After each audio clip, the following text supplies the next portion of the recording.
Harry groaned and squirmed on the bed, his face twisted in pain. I dipped the washcloth into the bucket of cold water next to the cot, wrung most of it back out, then dabbed Harry's forehead. He didn't have a fever. The dreams or hallucinations or whatever he was having were caused by the potion the healer had given him. We'd been sailing northwest along the coast for 2 days, and still had another full day before reaching our destination. I enjoyed the peacefulness of the journey, especially with some of the activities we'd been engaging in to pass the time, but I still felt relatively useless as a passenger. I wished I had a job to do, even if it was something menial like scrubbing the deck or braiding rope into larger coils.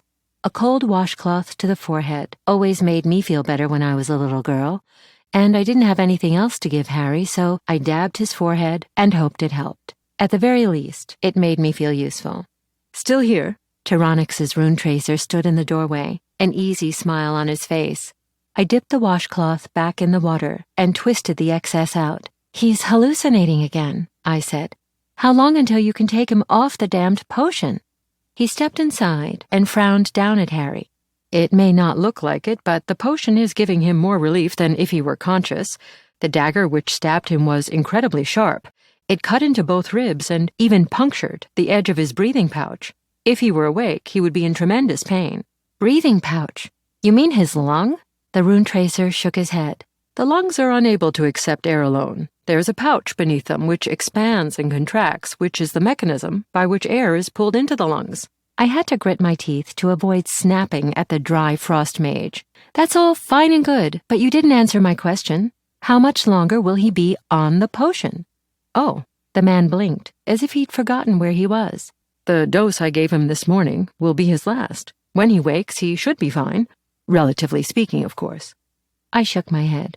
He reminded me of Arthur, always so lost in his own thoughts that he missed what was right in front of him. The rune tracer checked a few of Harry's vital signs, nodded politely at me, and left. I missed my fair-haired frost mage. He was a dim sensation in the back of my head, halfway across the Arcanon. Soon he should be drawing closer, if the field marshal's plans went as designed. That was something I didn't yet want to think about.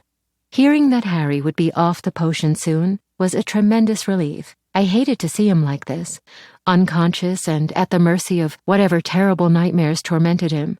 I smoothed his raven-black hair, rubbed my thumb through the bristle of beard trying to grow on his cheeks, and then gave him a soft kiss goodbye on the forehead. The air was cool and fresh as I climbed the stairs to the main deck. The first thing I saw was a shape high in the sails, laying on the crossbeam. Ryan had his hands behind his head and one leg crossed over the other, perfectly balanced in spite of the rolling of the ship along the waves. Looking at him, even for a moment, left me feeling dizzy, so I quickly lowered my gaze.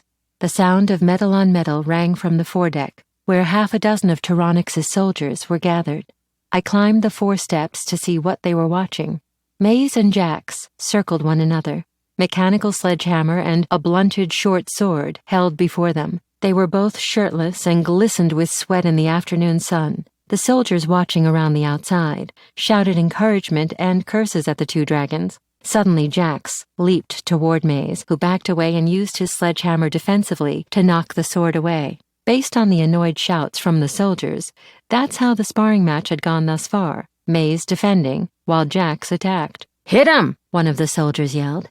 I admired the fight with different eyes. Jax was a statue of bulging muscle, the mounds and ridges of his abdominal muscles accentuated by the sweat, although he still possessed a yellowish-purple bruise along one side.